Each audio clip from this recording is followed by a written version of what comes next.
Gaia and Ubuntu, and welcome, friends, to our Ecospiritual News live stream. Thank you for being here today.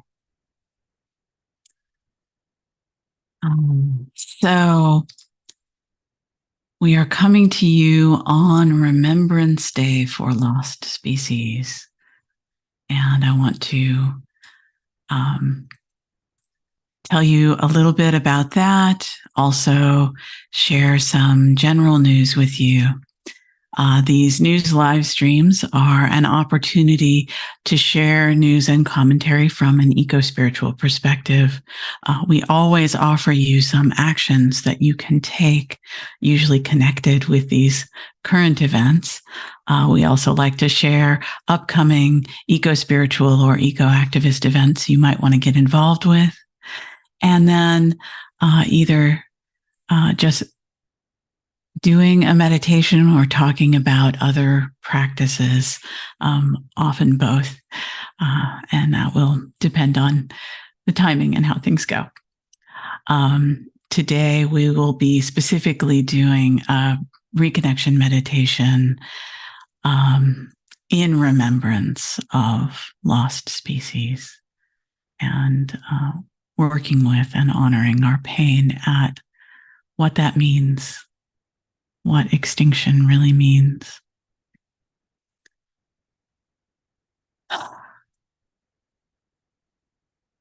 So to begin, I'd love to invite you, if you're watching live, to go ahead and chat with us. You can share in the chat where it is you find yourself on our beautiful home planet right now. And that will help us get a sense of the people who are gathering. If you're joining after the fact, if you're watching this recorded, then I invite you to leave that in the comments below the video. Just go ahead and let us know where you're from, what you're thinking about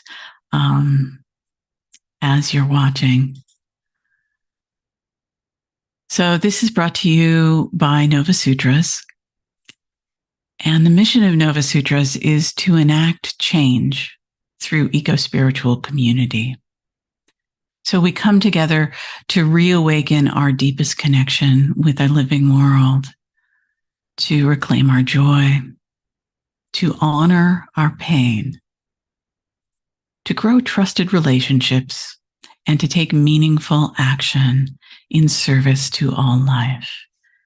And that is summarized in our phrase that you'll probably hear and see, Gaia and Ubuntu. And you can learn more about that at the Novasutras website.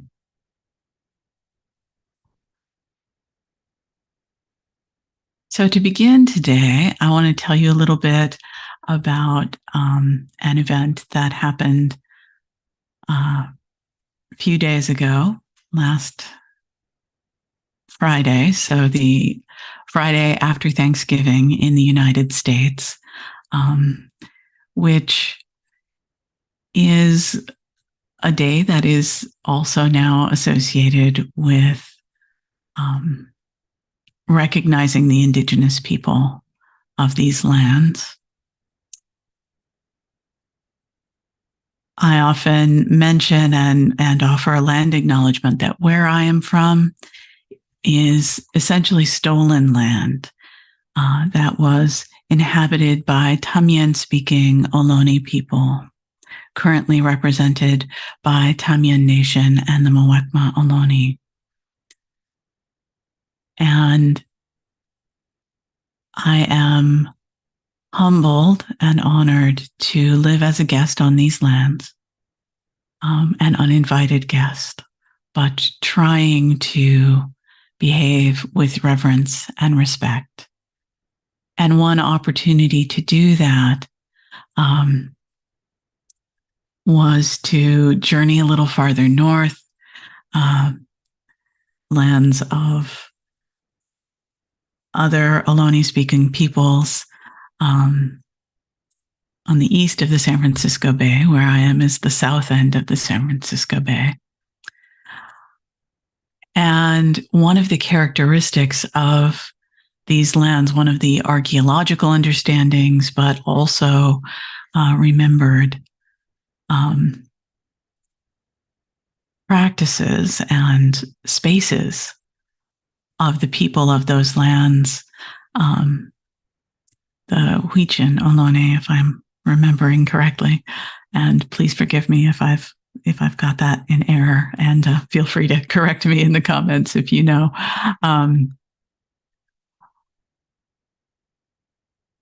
Nonetheless, one of the most important sites from an archaeological perspective, but also from a cultural perspective of those original peoples were the shell mounds. Now, shell mounds are to some extent middens. This is, you harvest shellfish from the bay, in the case of these people, and then those shells have to go somewhere. But these became important ritual sites, and they remain important ritual sites. The picture that I'm showing you right now is actually the site of one of those shell mounds that is currently a deteriorating parking lot. So, local indigenous leaders for the last several years have offered a prayer walk from this site in North Berkeley, near the shore of the bay, following the shore of the bay down to Emeryville, where there is a shell mound. There in Emeryville, and I'll show you that image in a minute, there is at least some small restoration and acknowledgement of that shell mound, still nothing like its original size and scope and ritual significance. So the intention was to walk prayerfully in community and respect Indigenous rights to those lands, and in many cases call for that land to be returned, particularly in something like this where it is such a sacred site and the current use is so wrong on so many levels. So this was done as a very respectful and ceremonial gathering that became just profoundly attractive to people in this particular incident. So this was about 15 minutes before things were really getting going. And by the time we gathered and began our prayer walk after some rituals at this site, my estimate is there were at least 2,000 people participating. So no small ceremony here. You can see that the turnout even early on was quite impressive. You'll also notice throughout all of these pictures that by invitation of the Indigenous leaders, there were a lot of activists and statements of support calling for a ceasefire in Palestine. So that has also been viewed, as I understand it, by these Indigenous rights activists as a solidarity action, recognizing that what the Palestinians are experiencing right now is shares a lot with the kind of devastation and colonial oppression that their people suffered. Of course, that situation is very complex. And yet we know that there is great violence and harm, great disruption, and a driving people away from their homes, with all of the pain that entails.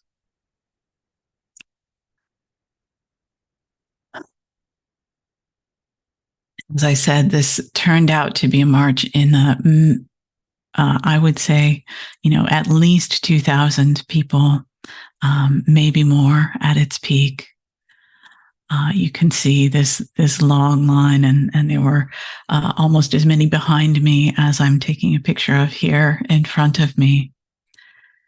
We largely walked in silence, again, after that opening ceremony, not only from local Indigenous leaders, but inviting Indigenous Aztec dancers to participate and celebrate as well, as their descendants are so well represented in this land, in this area now.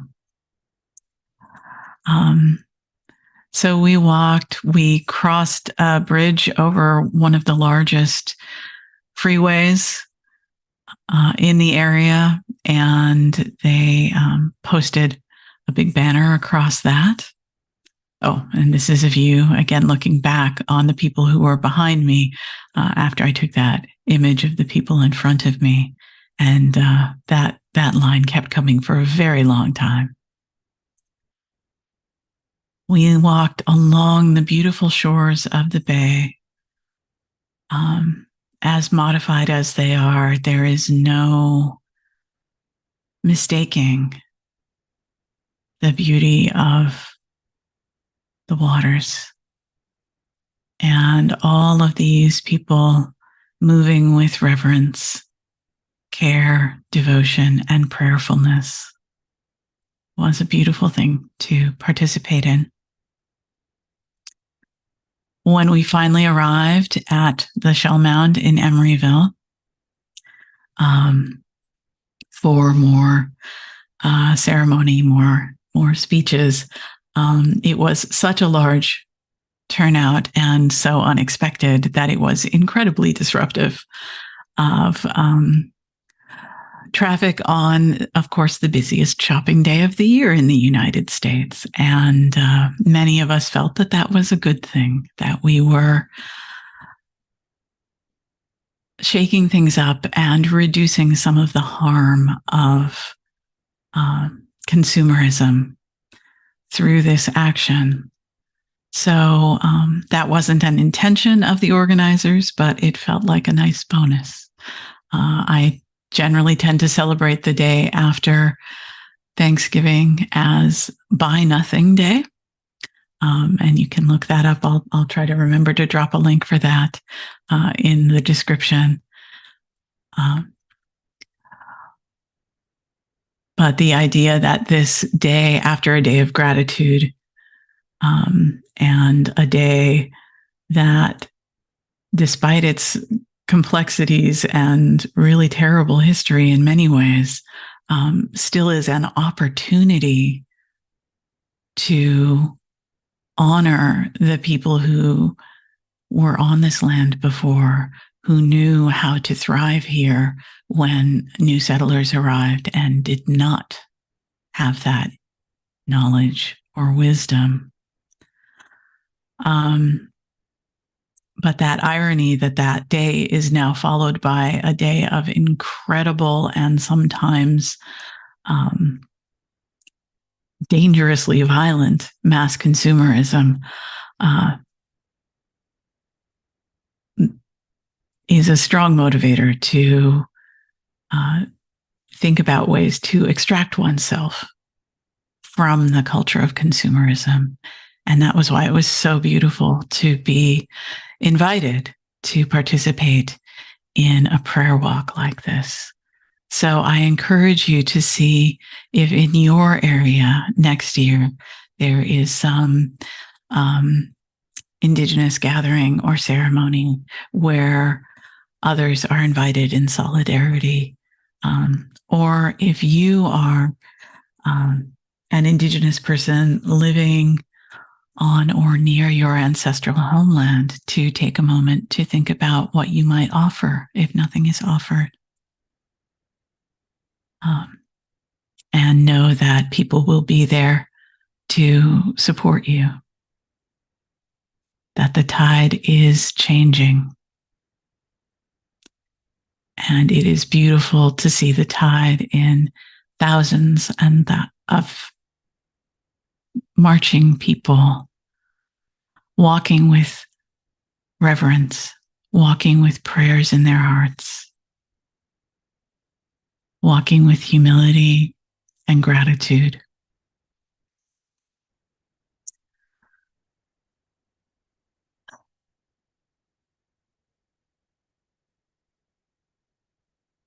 And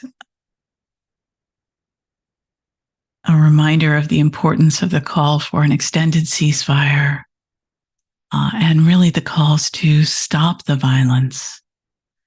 That this not only affects so many human lives, but all kinds of life.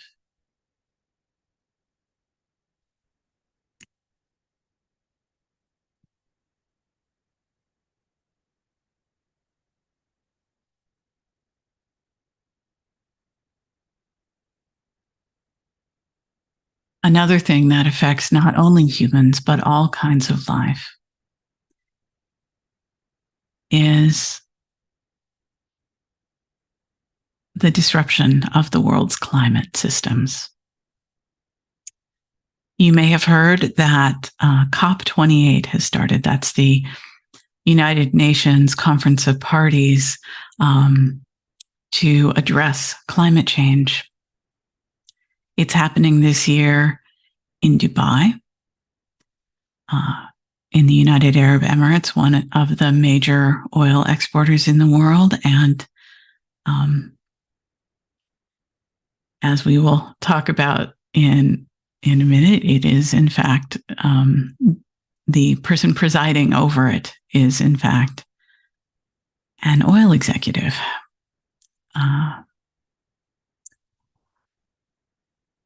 I got to watch on all of the proceedings, or at least many of the public proceedings, are being recorded and posted to YouTube. So I think I've already put a link to one of the ones that I listened to a bit, the high-level session on systems change and innovation for climate and sustainability action. And well, as you can imagine, there might have been a fair amount of greenwashing. There is also care and concern and a commitment to trying to do something meaningful. And this was represented by one quote I overheard from one of the delegates, the first major speaker. He says, "The future is green, or there is no future." Now, the planet is an incredibly resilient, dynamic, adaptive system. The climate is one important subsystem that interacts with the entire living world, with the entire biosphere. And it is very sensitive to the presence of carbon dioxide, methane, fossil gas, and other what we call greenhouse gases. The COP process and the entire Intergovernmental Panel on Climate Change is devoted to looking at where we are in terms of excess greenhouse gas emissions, noting that most of these greenhouse gas emissions come from fossil fuel extraction and combustion, right? We are taking coal, oil, methane out of the earth, out of the lithosphere, out of the rocky parts of the earth, pulling them up to the surface where they are sometimes accidentally released, especially in the case of methane, or deliberately brought up to be burned. And this has happened with increasing intensity and frequency over the past 150 years, to the point where we have now massively exceeded the natural balance of carbon dioxide and other greenhouse gases in the atmosphere. That is leading to warming. And so far, the global climate system has warmed around 1.2 degrees centigrade. So that's over 3 degrees Fahrenheit. That is a lot of warming. In Paris in 2015, nations of the world agreed to limit warming to no more than 2 degrees centigrade and to do all that they could to keep it below 1.5 degrees centigrade. But we are not currently, with our changes in emissions, we're actually still going up, not down.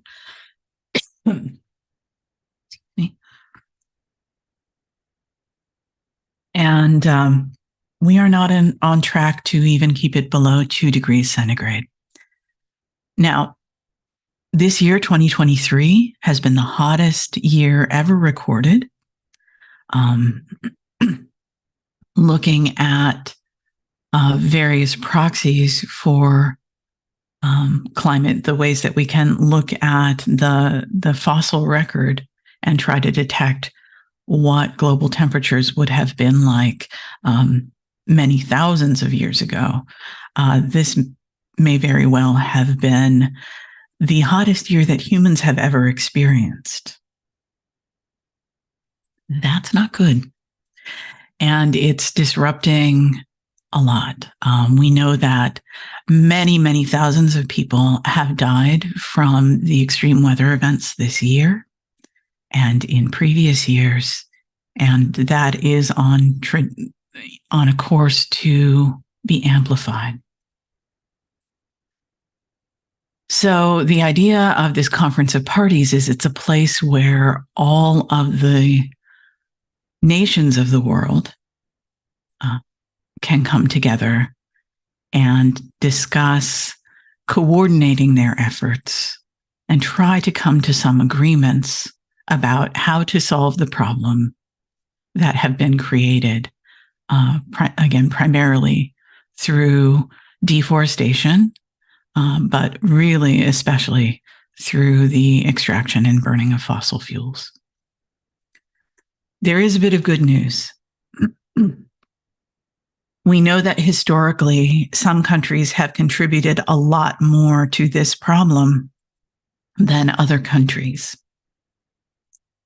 But according to the BBC, they said, and I'll quote here, countries at COP28 UN Climate Summit in Dubai have committed $240 million to a historic fund for areas suffering the effects of global warming. Again, this is one aspect of the climate crisis, is just how unjust it is that the countries that are often suffering the worst effects, certainly the countries that are least able to deal with these extreme weather events and other effects of climate change, are usually those countries that are suffering the most, are usually the ones that have done the least to cause this.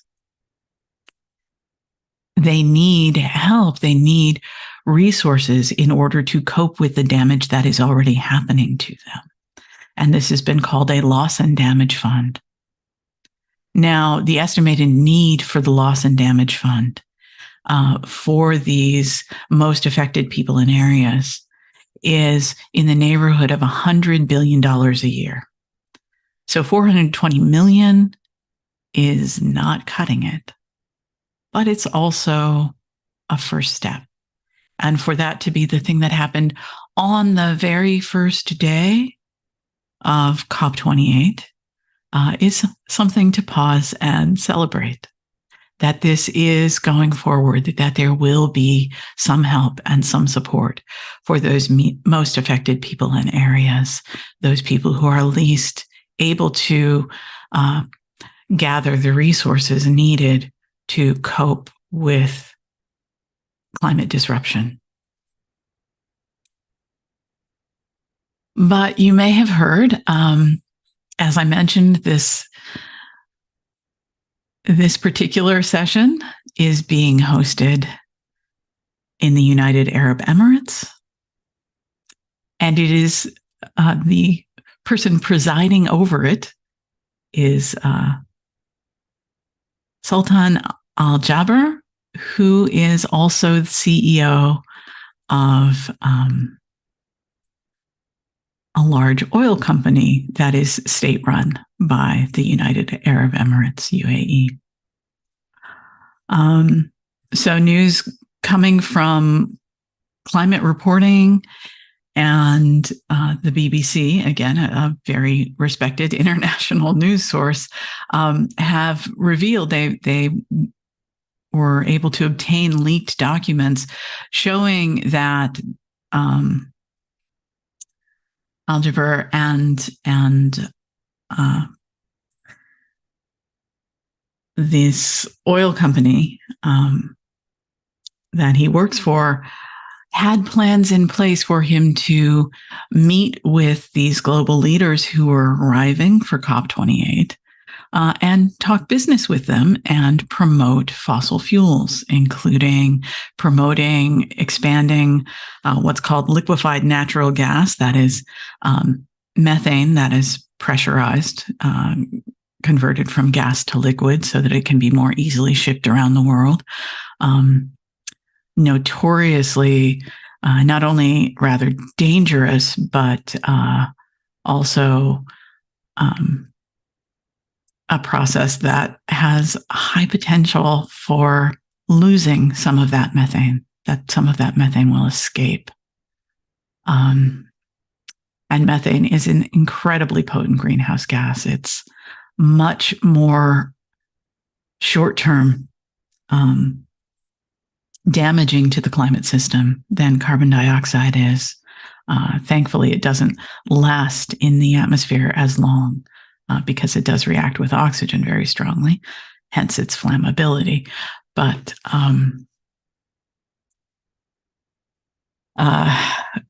so promoting LNG distribution, promoting new refineries, basically promoting the expansion of fossil fuels at a time when we need to be contracting the fossil fuel industry, when we need to be stopping it. So I put a few links in the description about this really egregious violation of the intention of this gathering.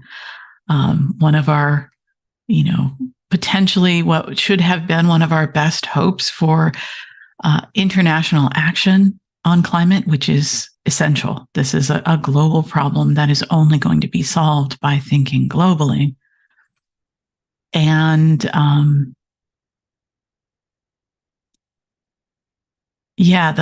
the choices that were made this year are so inappropriate, so painful.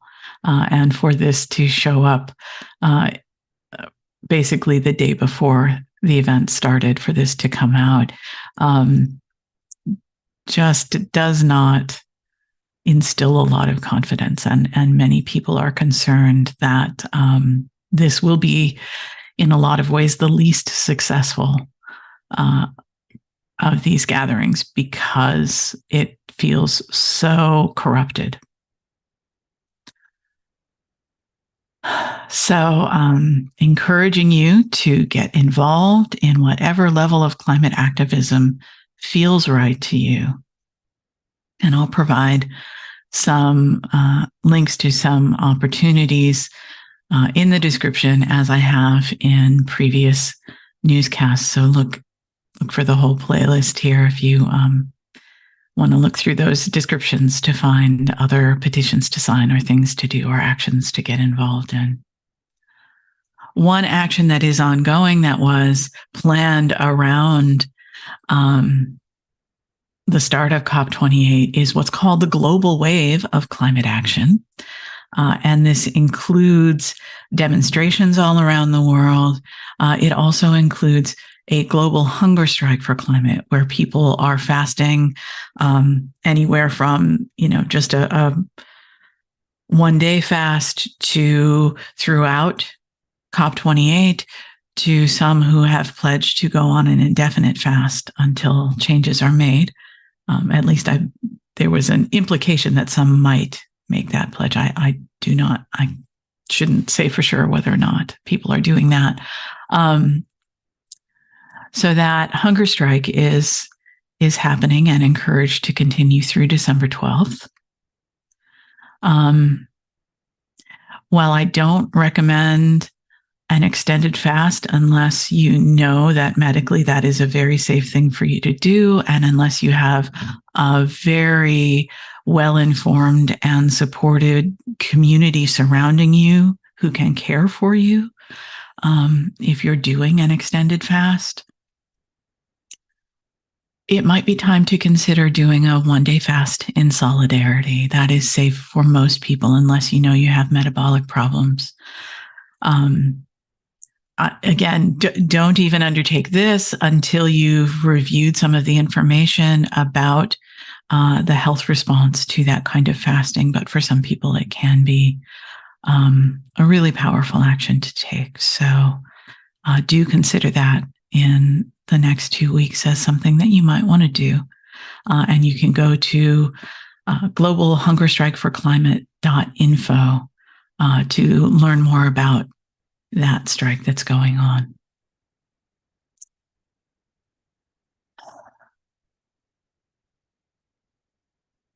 Today, not only was the beginning of COP28, but it also is the annual Remembrance Day for Lost Species. According to the lostspeciesday.org website, Remembrance Day for Lost Species, November 30th, is a chance each year to explore the stories of extinct and critically endangered species, cultures, lifeways, and ecological communities. So I've already got a few links in the description. I will probably be adding a few more. But this is a day to really think about extinction and what it means.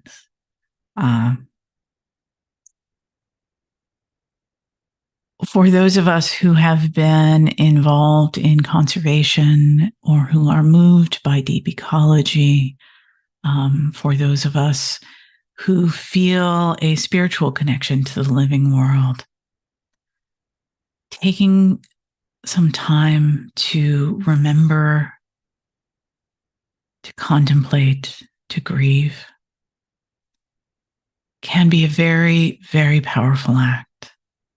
It's not easy, but in a lot of ways it is necessary.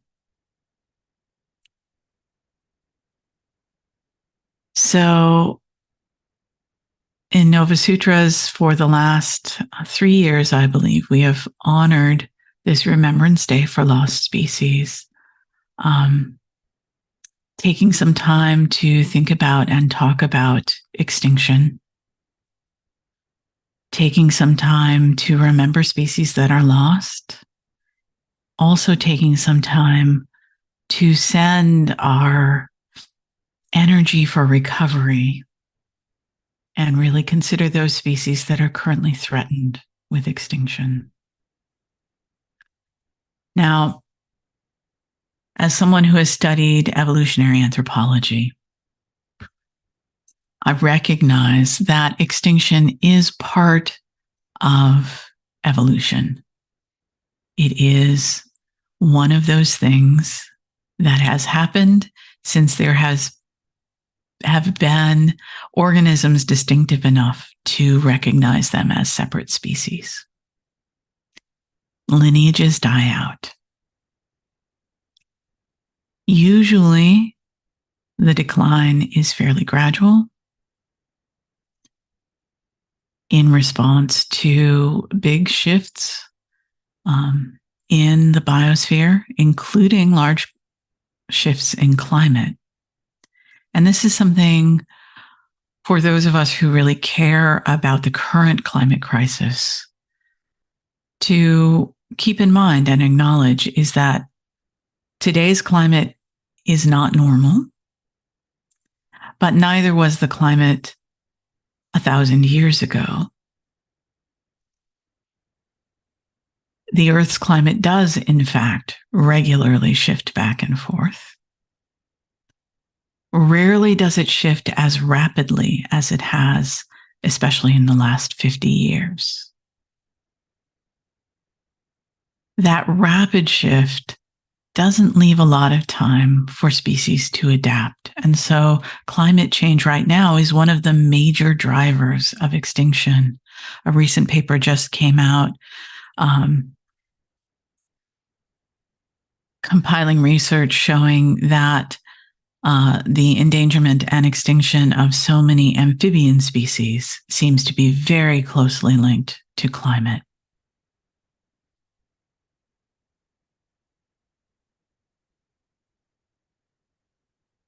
But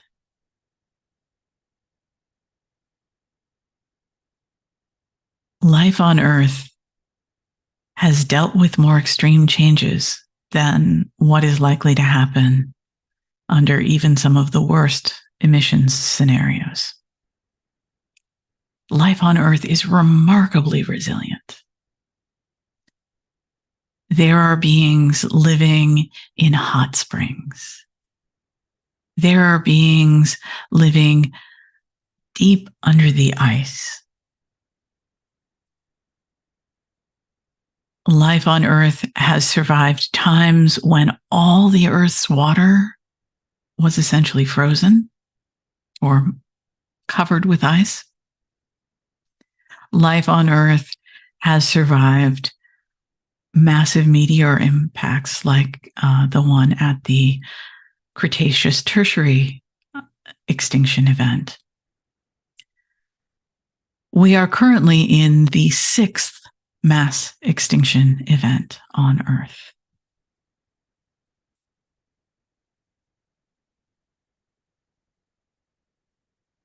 Biodiversity and a thriving Earth does get knocked back hard every once in a while. Rarely as rapidly as this, again, with that extinction of the dinosaurs being one of the few cases where it was perhaps more rapid.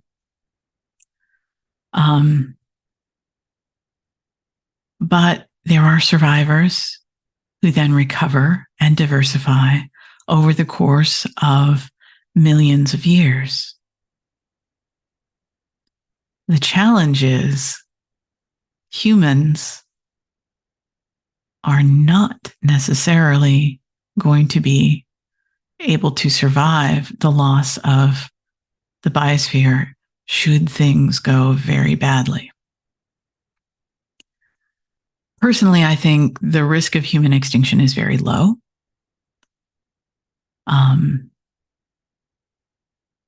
With a couple of exceptions having to do with, in particular, nuclear technology, both weapons and energy plants that, should they be ill-used or left uncontrolled, might be sufficient to drive humans extinct. Otherwise, even dramatic climate change, I believe there will be human survivors. Humans are remarkably adaptive and clever species. But how many survivors and what life will be like for millennia should we allow the climate system to truly unravel? Not good. So it's a very sobering thing to take some time and think about species extinction, especially in light of the climate crisis. To recognize all of the human-driven species extinction that has happened really for the last 10 or 15,000 years, but in particular for the last 500 years.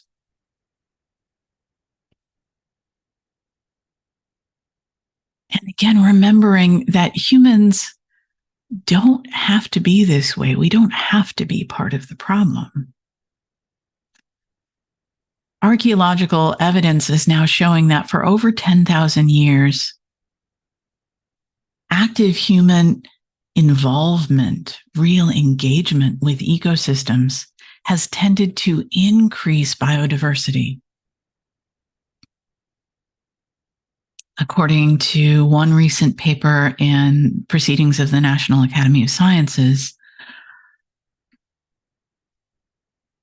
with rare exceptions, current biodiversity losses are caused not by human conversion or degradation of untouched ecosystems, but rather by the appropriation, colonization, and intensification of use in lands inhabited and used by prior societies.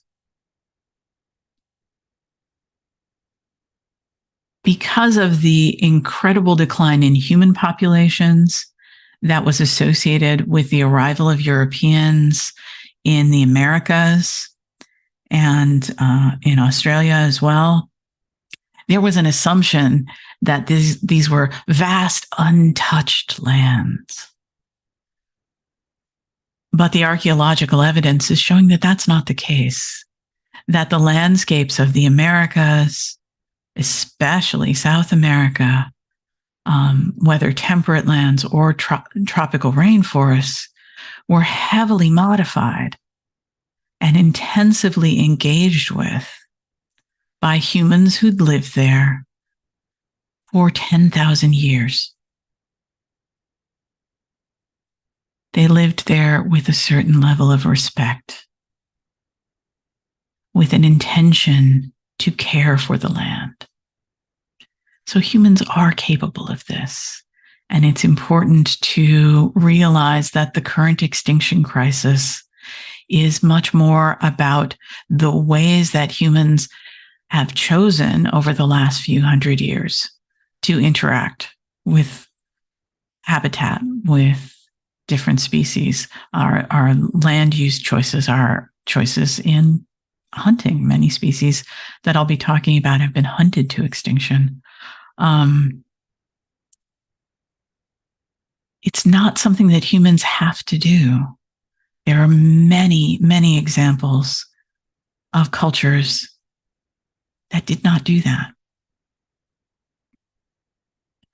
that found ways to be good participants in their local ecosystems.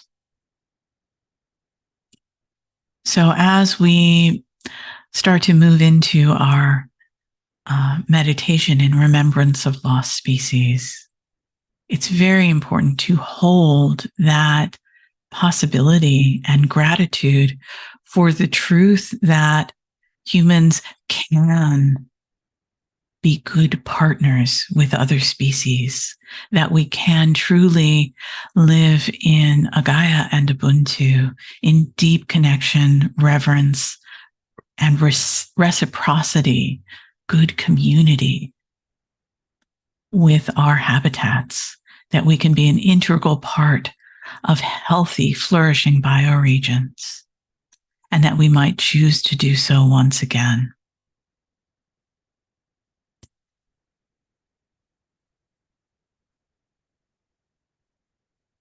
So I'm going to take us into our meditation in remembrance of lost species and in dedication to threatened species. And remember, after that, I'll give us some time to have a look at upcoming events, including our solstice event and other places to meditate, connect, celebrate, discuss. Okay. And also, of course, actions that you can take, and some of them directly connected to what we'll be talking about.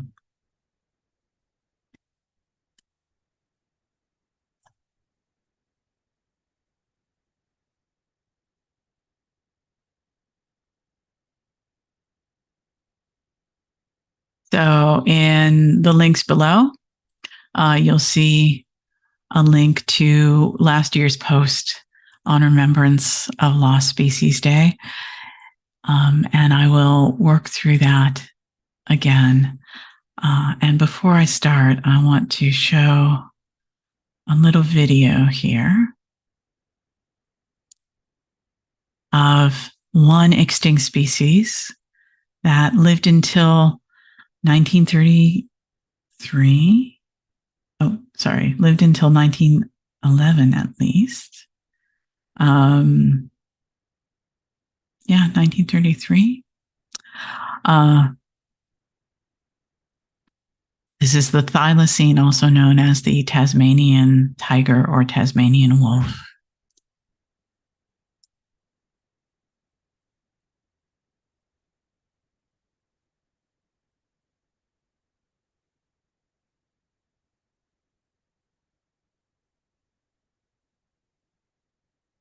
Again, this was a species that coexisted with humans on the island of Tasmania for a long time, but was driven extinct more recently by the effects of colonialism. You can see the thylacine is one wonderful example of what we call convergent evolution, how dog-like it is in its behaviors and form. So we will start there. Now, for our meditation, if you prefer to close your eyes, you're welcome to, or just maintain a soft gaze. A little less distracting that way. Okay. But if you would like to instead rest your gaze on each species as we mention it. And I realize I really should talk a bit about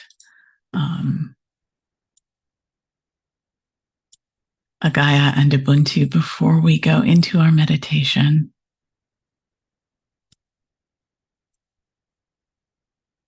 So let me see if this will work. Yes. So Gaia is a word that we use in Novasutras to express our reverence, our joy, our wonder at the beauty and complexity and creativity of life on Earth. Ubuntu is a word from the Nguni Bantu languages of Southern Africa that recognizes our interdependence and our obligations to live in reciprocity and respect. It's sometimes translated as I am because we are. This recognition that each of us is who and what we are just because of our relationships with others.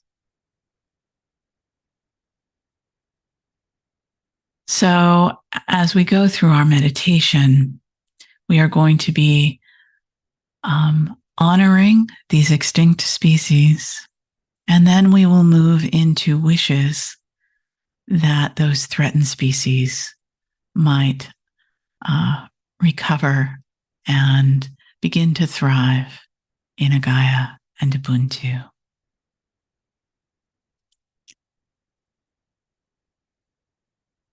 So begin by just getting yourself into that feeling of meditation, settling in, and taking a few deep breaths, honoring the thriving ecosystem that is your own sense of self.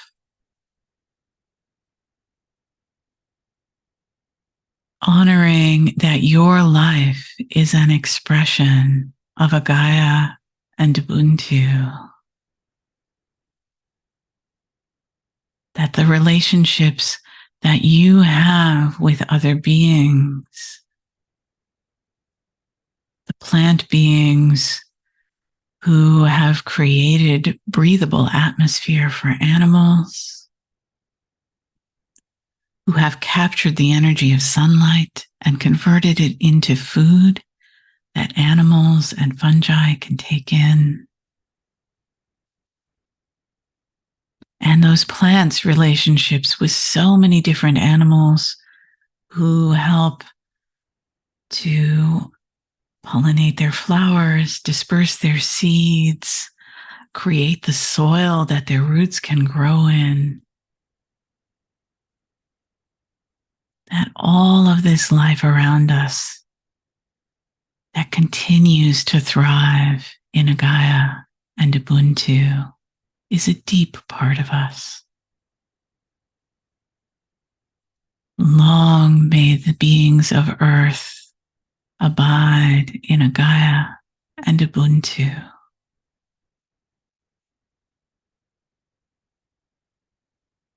But today, we take a moment to honor the memory of amazing beings that have gone extinct, mostly through the folly of human action.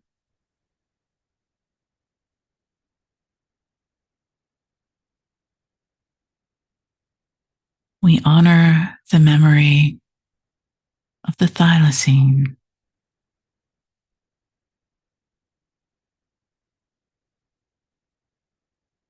We honor the memory of the Xerces blue butterfly.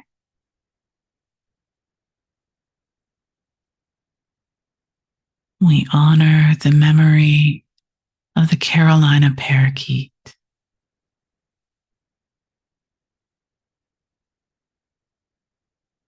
We honor the memory of the passenger pigeon. We honor the memory of the Atlas bear.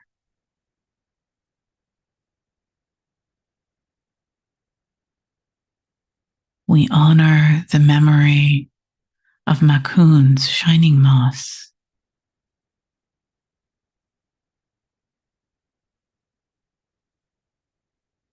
We honor the memory of the dodo.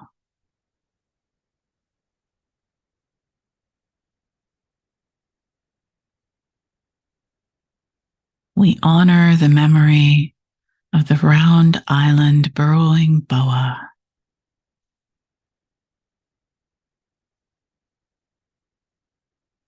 We honor the memory of the bluebuck.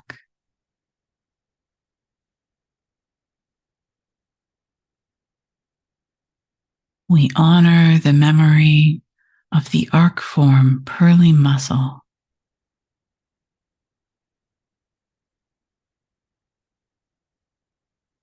We honor the memory of the golden toad.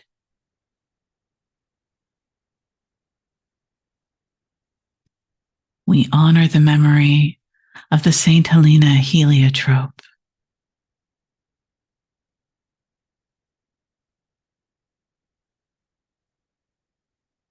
We honor the memory of the Bali tiger.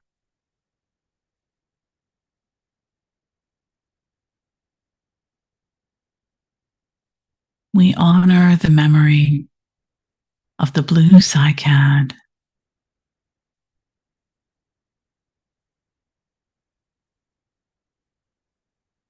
We honor the memory of the crescent nail-tail wallaby.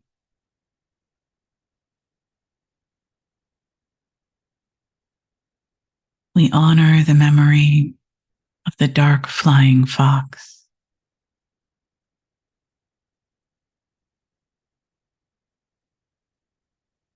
We honor the memory of the Pyrenean ibex.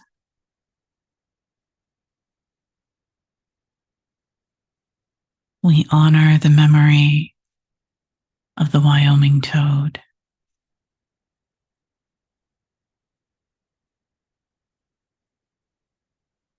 May all those beings who have gone extinct in a few short generations of humankind be revered, respected, and never forgotten.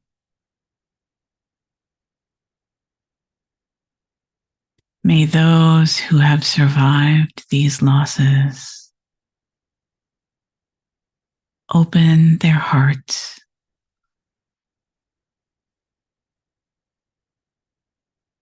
catalyzing the grief for what has been lost into resolve, dedication, and devotion to care for those who survive, and in particular, for those species now hovering on the brink of extinction, who may yet recover, who may yet be saved. And with that love, compassion, dedication,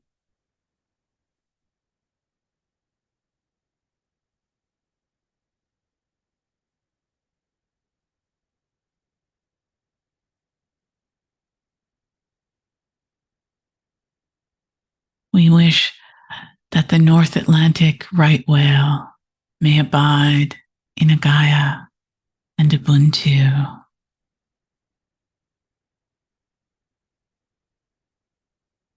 May the Racinea diariana bromeliad abide in Gaia and Ubuntu.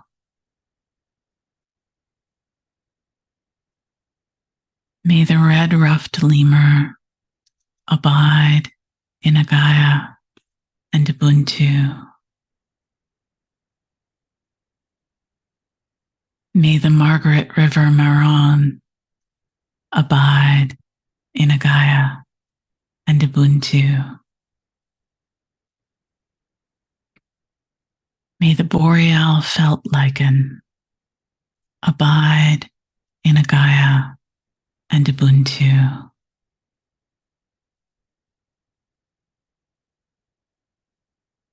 May the Selicu climbing salamander abide in Gaia and Ubuntu. May the noble polypore abide in Gaia and Ubuntu. May the Kenya jewel damselfly abide in Gaia and Ubuntu.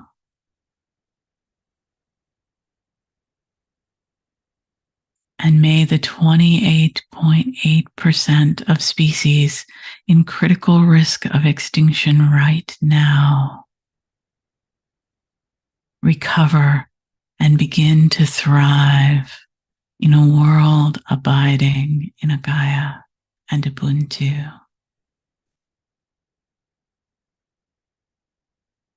I invite you now to hold these threatened beings close to your heart,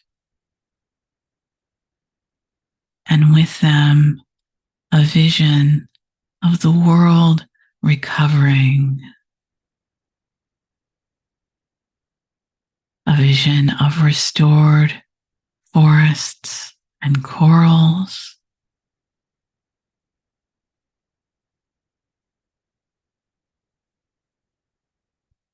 a vision of humans once again in good relationship with the beings around them.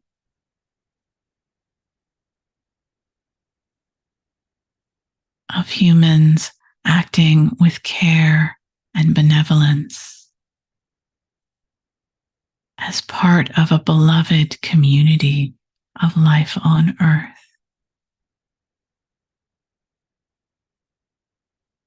May all humans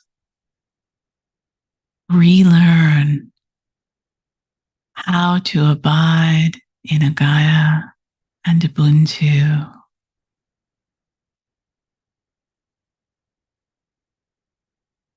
that our world may be restored.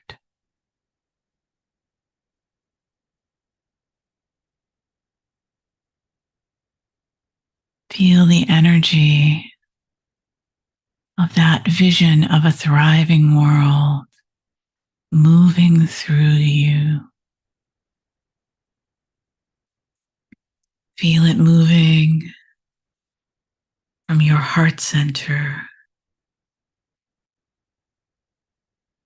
all the way up to the crown of your head, that you might find wisdom to make good choices and recognize opportunities to thrive with other beings in beloved community.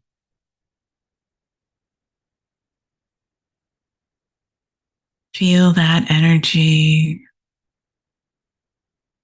moving across your shoulders, down your arms to your hands, that you might act with care and compassion in the world.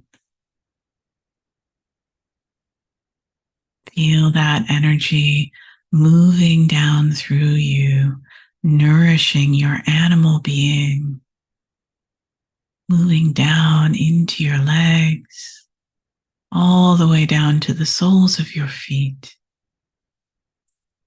that you might take yourself to those places where your gifts can best contribute to a world abiding in a Gaia and Ubuntu. And when you're ready, start to bring a little motion into your feet, into your hands, into your arms and legs, your hips and shoulders, spine and neck, and coming back together to once again honor the memory of those species that have gone extinct and the intention to preserve all that we can save, to restore a thriving world.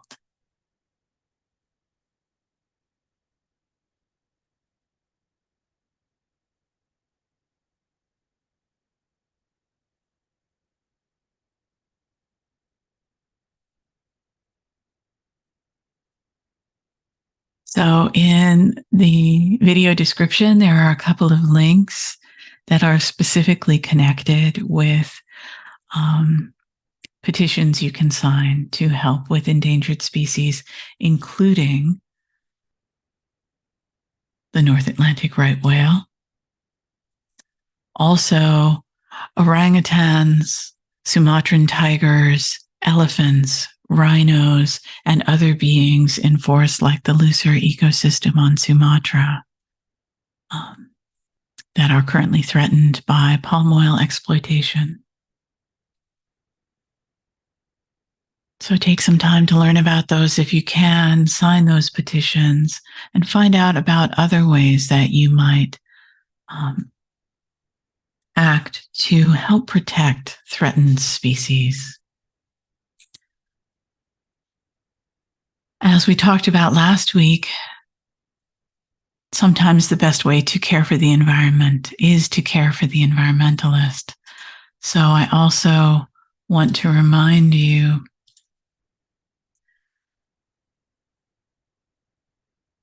that there's an opportunity to help support Sarah and those who are taking care of Sarah after her serious injury as she was acting on behalf of climate justice in San Francisco a few weeks ago.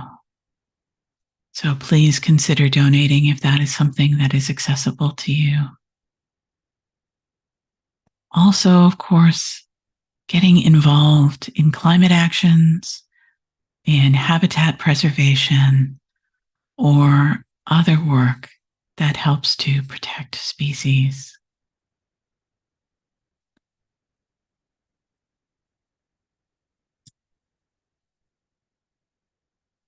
And coming into community, taking care of yourself and being part of the supportive community where we are all caring for one another through upcoming events. If you're in the Novasutras group on Insight Timer, we will do our monthly introduction to the concepts of Agaya and Ubuntu. If you'd like to join that group, I will make sure to put a link in the description where you can find us on Insight Timer, or just go to Insight Timer and look for Novasutras in the groups. And you'll be able to join that. The times listed here are Pacific time. So if you're on the West Coast of North America, this will be your time. If you're elsewhere, you'll need to make adjustments accordingly, including sometimes what day these things happen on. So yes, right now we are in this Remembrance for Lost Species. On December 5th, we'll be doing our waning moon meditation. The last quarter moon is a little late in the day here in California, so that will happen instead on Tuesday morning. December 5th is also the monthly live network meeting on Deep Transformation Network. This month is going to be a focus on the situation in Israel and Palestine from the perspective of how do we move forward into a thriving ecological civilization. So I think it's going to be a really powerful session, challenging, but really important. So I very much encourage you to join if you can do that. The following day, on December 6th, we'll be offering meditation for regeneration.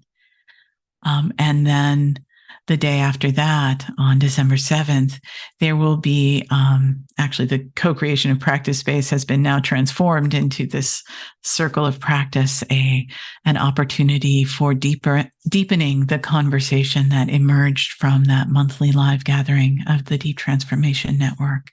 So another really important one to help heal us from this challenge of such terrible violence between humans. Sunday, December 8th, if you're interested in Buddhist practice, there is an Earthholder Sangha that comes together online. Every Monday, the People versus Fossil Fuels group, Build Back Fossil Free planning meeting happens. So that's on the calendar here. Tuesday, December 12th, there will be another talk on Deep Transformation Network about envisioning an ecological civilization. And this will be a conversation between Jeremy Lent and David Christian Wall, who wrote a book about regenerative cultures. Should be just really fascinating. If you can't make that time, there is intended to be a recording, and we will probably plan some kind of conversation for shortly after that. I do believe then the listening space is probably canceled. I will be offering our moon phase meditation for the dark of the moon through that moment of the dark of the moon and the transition into the new moon. So please join us for that.